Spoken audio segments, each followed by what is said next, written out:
I've just bought this Ford Ka for £300. Yes, that's right, 300 Great British pounds for this Ford Ka, but it is a MOT failure. In this video, we're going to be repairing all of them faults, getting it back on the road and trying to sell it for a tidy profit. The Ka failed its MOT on the 29th of August this year. It does have some advisories, including some worn tyres and some brake discs that were worn, pitted or scored. But we do have some more pressing issues, including a couple of major defects which resulted in the Ka failing. Now these include a bad exhaust leak and the handbrake cable insecure near side rear.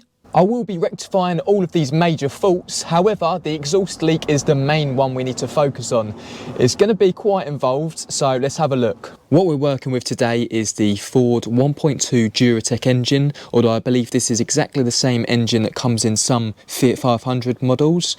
So what I'm going to have to do is take some of this apart before I show you the major fault, including the airbox and the heat surround for the manifold. So I'm going to get them bits off and then we can talk more about this fault.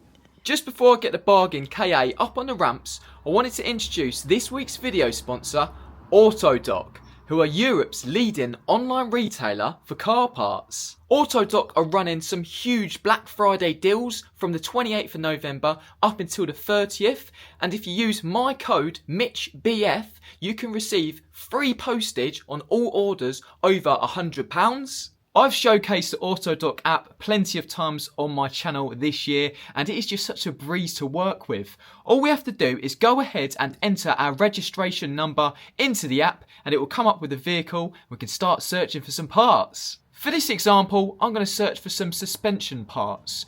Now, one feature I love on the Autodoc app is the fact that you can scroll along the top here and you can just search for all different brands, whether you're after one specific brand or you're going to try out a new brand. Now, something else I like the look of is this suspension kit. It comes with lower arms, track rod ends and some links, so we'll add that to our basket.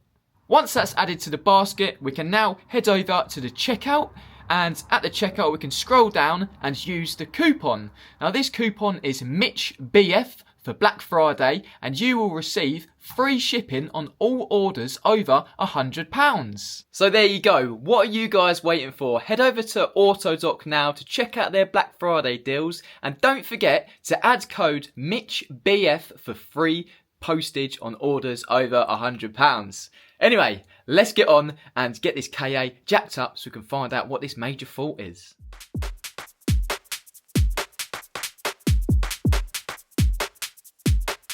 So if you take a look down here, the manifold is bolted onto the cylinder head, and on this side we have a nut and we have another nut because there's studs that come out of the actual head itself. Now if you look over this side, they are missing, so we don't have a stud coming out of here and we don't have a stud coming out of here.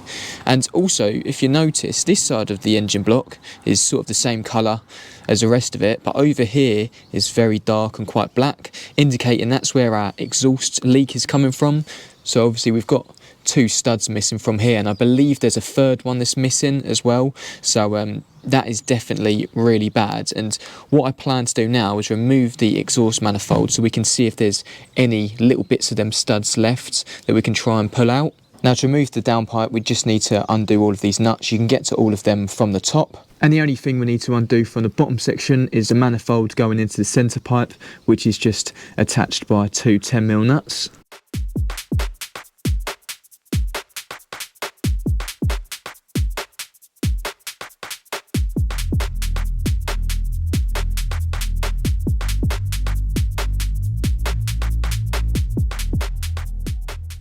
With the manifold off, we can clearly see the issue. So cylinder number 1 is missing both of its exhaust studs, and cylinder number 2 is missing its top stud. And I was basically going into this with a game plan of thinking I need to remove the cylinder head. But now that I've actually got the exhaust manifold off, I think I'm going to try something else. I reckon I'm going to remove the bumper and see what access we can get, because looking at the radiator, we've got this big expansion tank which goes right from the bottom to the top. If we can remove the rad pack and the front bumper and gain access, then that will allow me to drill these out, hopefully. Then I can tap them I'm not going to be able to get a drill down there now. If I had a sort of right angled drill, sometimes you get like a right angled air operated drill, I might be able to get in there. But what I think I'll try for now is to take the front bumper off. Yeah, I just want to try and save myself a bit of time and hassle by removing and stripping the full cylinder head. So yeah, let's get to work and start to strip a little bit of this front end off.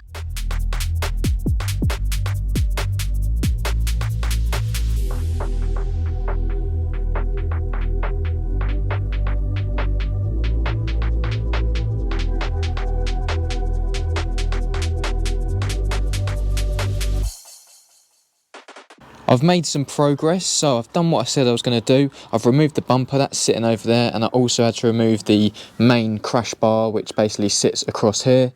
Got the lower crash bar here, and that's had a little tap in its life once upon a time, so I'll straighten that out before I put it all back together. But the main thing I've done here is I've removed the radiator. So basically it's held in with lugs, but I've actually removed the brackets off of the bottom of the radiator. The other one's just there, and that's allowed me to just pull it out. I disconnected the bottom hose and drained all the coolant, disconnected the top hose, and I've just swung it down. Now the main reason why I can't disconnect this full rad pack is because we've got an aircon radiator in there as well, which are these two pipes going to and from it. Now I don't want to disconnect these because I don't have an aircon machine. I can't take all of the gas out of it, but luckily there is some rubber hoses in the system, so it's got a little bit of leeway to sort of stretch and bend. But even just removing this rad pack has gained me so much more access. As you can see, them studs are snapped in the heads, and now this is going to give me a real good chance in drilling them out and tapping some new threads in there. I can't believe I was going into this with a game plan of removing the actual cylinder head. It would have been a lot more work, and if I can get away with tapping some new holes, then we're on to a winner.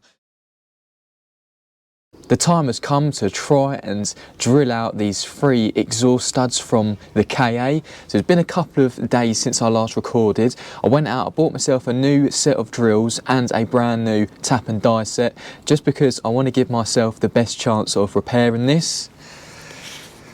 I've given myself lots of room. I've got some rag in all of the portholes now, and yeah, I'm feeling quite optimistic about this. I'm feeling like I can get this done. So I've got my DeWalt drill. This is fully charged, as I say, brand new drills. And I'm also going to centre punch the existing studs before I start to drill them out. I think I'm going to have a go at this one on cylinder 2 first, but it really is shit or bust right now. I'm either going to successfully do this and fix the KA nice and quickly and cheaply, or we're going to have to remove the cylinder head and I'm going to get myself into a whole load of issues. But let's wait and see. I've just made the centre punch hole and it is bang in the middle of that stud. I'm so nervous to do this, I won't lie. Got my drill ready. I've got a 2mm drill bit on there, so I'm going to have to be really careful not to snap this in a hole. I want to be angling it so central, but because I've got the battery on this, it's going to be hard to sort of get in a good position. Might have to have it up at an angle like this, but yeah, it's going to be a bit tricky. I might actually move the radiator a little bit more. Right, there's nothing else to do apart from try and drill this. Just got to make sure it's straight.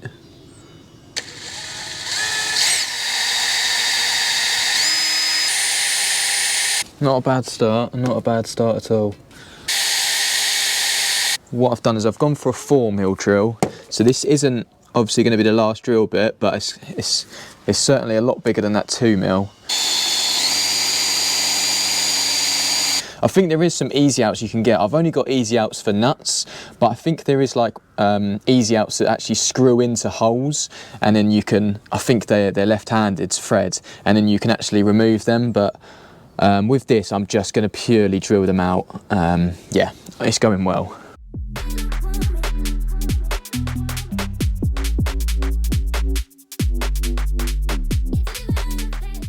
I'm pleased to announce that it's going well. So what I've done is I've drilled out this top hole. I went from a 2mm drill bit, 4mm, 6mm, and I think I've finished on a 6.5. I've got the right tap out of my new kit and I'm just eyeing it up The hole is ever so slightly off. I've been trying to correct that, but I don't want to take too much material off because I'm worried that the tap will be too loose in there. I mean, when I mark it up now, the tap looks like it's gunning to go in. It's ready to sort of tap a new thread. Yeah, I've sprayed it with WD-40, and I'm just going to drill it out the tiniest bit more, and then I'm going to try and re-tap it. So yeah, at the moment it's going quite well, but we all know that this is one tiny mistake away from having to remove the cylinder head. Right, so I've got the tap in. It's probably in about a third of the way, maybe a half of the way. I've just pulled it back out to clean it all up because there was loads of swarf all over it. But yeah, I'm just sort of trying to tap the rest of this hole now. As you can see, I have just opted for my ratchet. A 5.5mm socket does fit on the end. You just have to give it a little tap. I think I've come to the end of it. I don't want to push that too far. Either I've not come to the end of it. No, I think I have. I'm in quite far, you know. I think what the new studs are going to need is a bit of Loctite, but we need to give this a good clean up, good WD-40. Need to get all the swarf out of here before we can even test fit our bolt.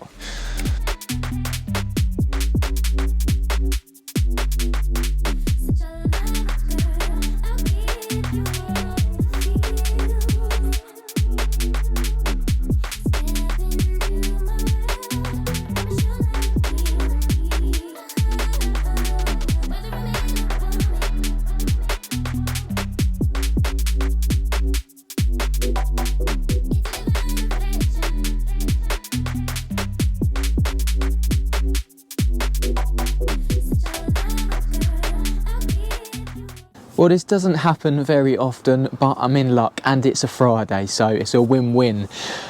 I've managed to drill out all 3 of them exhaust studs. So happy. I've tapped new threads in them, and I've tested a bolt in the holes, and it goes in. Really, really happy. I couldn't believe it, to be honest. Yeah, getting a bit jammy. Something's due to go wrong, I think. But the postman has just been as well, and I only ordered these yesterday. So what I've got is I've got a full stud kit, including the copper nuts as well. I believe they're copper.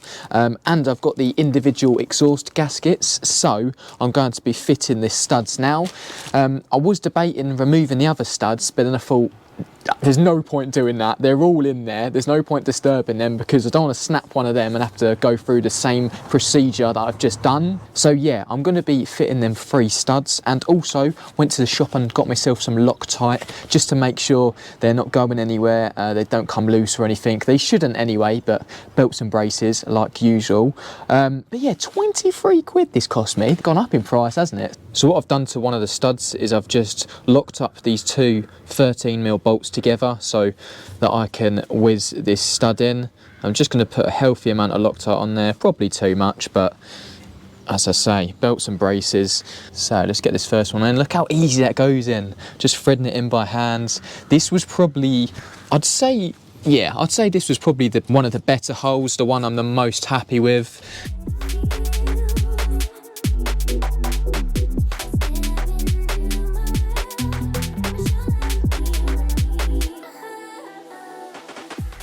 What a sight that is. This morning I was looking at this as quite a daunting task, but now we have these 3 studs in, matching the rest of the other exhaust studs, and I couldn't be happier. I think the angle of one of them is slightly off. I think it might be this one, but hopefully the exhaust manifold just goes over and we can nip the nuts on against it. But yeah, that is just brilliant. So happy. I had to re-tap this hole because the stud wouldn't go in. It only went in halfway, and that wasn't good enough for me, so I had to re-tap that. But yeah, very happy. All I'm going to do now is move on to fitting these gaskets. They're individual for each cylinder.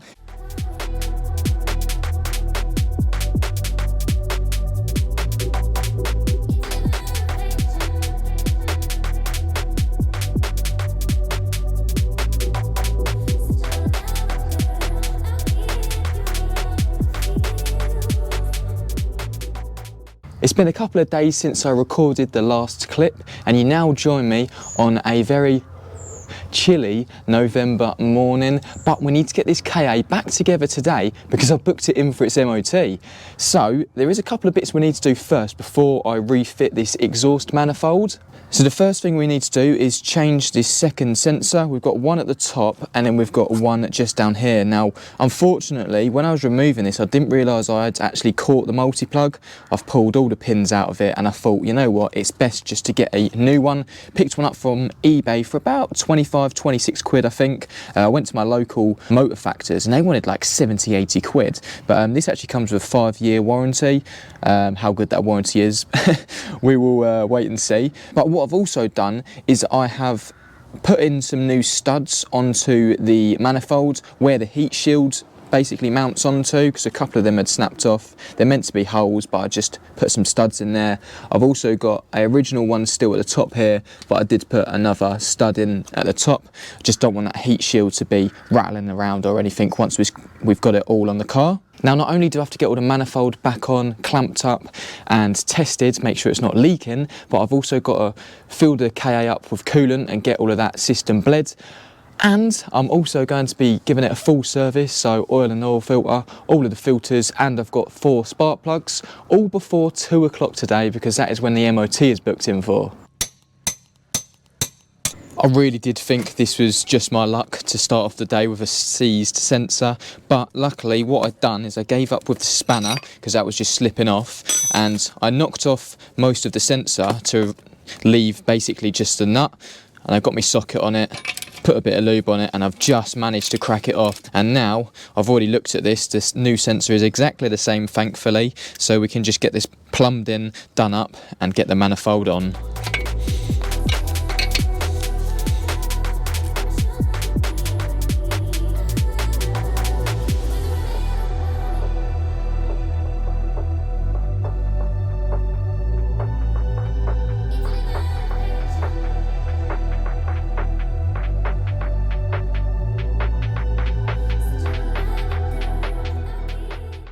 Right, so the manifold's all done up, the heat shield's on, the sensors are plugged in. I've put the airbox back on, although I'm going to have to remove it to change the air filter and the spark plugs later, but I just want to get the coolant system bled up. I've filled it up to the maximum, although that will drop slightly, as there probably is some air in the system, but all that's left to do now is to give it a start up. Much better, sounds really quiet as well. Right, let's get it off these stands. There we go, we're on the wood now. Right, let's move it over there actually. That sounds amazing. It used to rattle and clatter around. That's a huge improvement just by sound. I've just got the KA up to temperature and all the hoses were boiling hot. I bled it through the screw as well. The only thing that didn't happen is the fan didn't come on, but it's quite a cold day today anyway, so hopefully when I take it for a little spin later, the fan will kick in. But now that it's nice and warm, I'm going to drain the oil and crack on with this service, because as I say, only a couple of hours till the MOT now.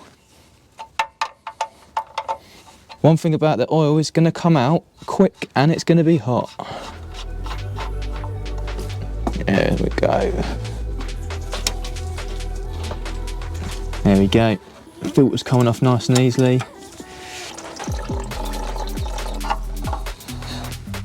Lubricate that seal and we can whack the new one on.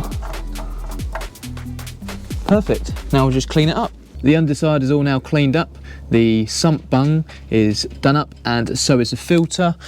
I've just also filled up the KA with 2.5 litres of oil. It takes this 5W30 oil, so all that's left to do now is to carry on with the rest of the service. I've got to change the air filter, I've got to change the spark plugs, which I believe are at the back of the engine here, and we've also got to change the pollen filter. I've got the air box apart and that's the old one, here's a new one, a nice fresh air filter to go in. Now you will see that I've got the saw out, that's because I had to cut a slit into one of these bolts because they were just so corroded, but I've managed to get it apart. I'm going to get it back together and we'll change the spark plugs next.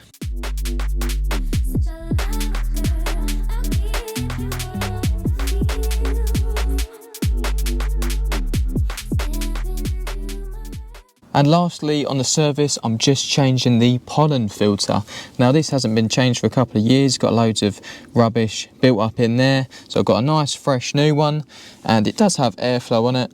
There you go, direction of airflow, not that the camera's even picking it up, but you need the airflow to be sort of coming in to the cab. And it's just positioned up here, you can just about see it, a little bit tight, just like usual, and there's a bit of rubbish in there still. I've got the car running again, and yeah, it's ticking over like a dream. So we've fully serviced it. I have just checked underneath for any leaks, but we're nice and leak free. So I think I've got about a couple of hours till the MOT still. I've been smashing it out this morning, and I've managed to do it a little bit quicker than I expected. So I think we'll give the KA a little wash before we take it down to the MOT station and get a 12-month ticket on it. I've just given the KA a quick going over on the exterior. I've also tidied up the inside a little bit, but I am still debating whether to give it a completely a good machine polish and a detail, but we'll wait and see. So I'm just parked up at the moment, just going to the MOT station in a minute. Now, this is how the car's looking. I mean, because the sun's over there, it's showing quite a bad reflection, but yeah, nice and presentable. I've got it insured for the day's insurance for 50 quid. And I can't yet tax it because it doesn't have an MOT on it. I'm bringing the paperwork for the car to the MOT garage, and once it's got a valid MOT on it, then I can tax the KA. And just like that, I'm back from MOT and I've got a 12 months ticket in my pocket. Really happy to have cleared all of them failures off of the list.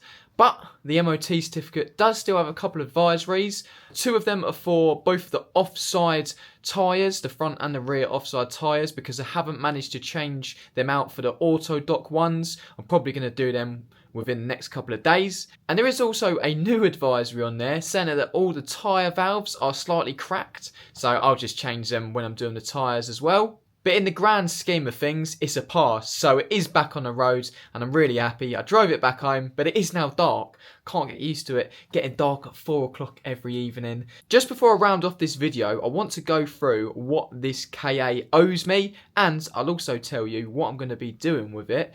So I've got it written down here. I'll have a list whacked up on the screen. So what it cost me to purchase it, and all of the parts and all of the tools that I bought, I'm just throwing that into the equation as well. Obviously, I'm going to use some tools again. I only bought them because my tap and die set wasn't the best. So it comes to a grand total of £793.28. That is what the Ford KA owes me. But now when we talk about what it's worth, what I'm going to advertise it for, it's probably going to be about 1,200, 1,300 quid, which leaves me with basically a 400 or 500 quid profit, which I'm really happy with. All in, I've calculated every single thing, including the petrol that I put in the tank, the insurance and the tax that I had to pay for to take it to the MOT station.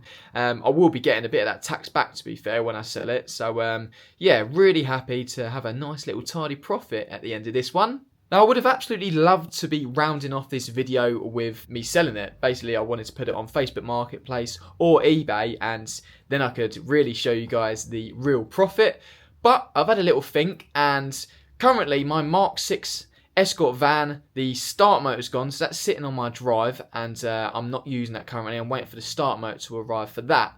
But I'm also selling it, so I thought whilst I'm changing the starter motor, I'm going to machine polish up the paint, get the steels powder coated, and then I'm going to put it on my Facebook and Instagram. First person to come to me with the cash buys it. When I mentioned about selling it before, loads of people messaged me, and yeah, loads of people were interested. So I'm going to clean that up and get that ready for sale. And in the meantime, I'm going to keep the Ford KA and drive it around. Now, my thinking behind this is not only because the Escort van's start motor is dead at the moment, it's also because we've just had a really chilly snap here in England, and it's proper frosty in the mornings, and the KA has got a nice heated front screen. So yeah, it's lovely when I get up at 5 o'clock for work to whack that button on, and then it's cleared within minutes or even seconds sometimes. So yeah, that's the plan for now. So the Escort van will be going very shortly, and my Mark IV Fiesta van, which is at the body shop at the moment, when that comes back to me, I'm going to be dailying that, and then I can eventually sell the Ford Ka.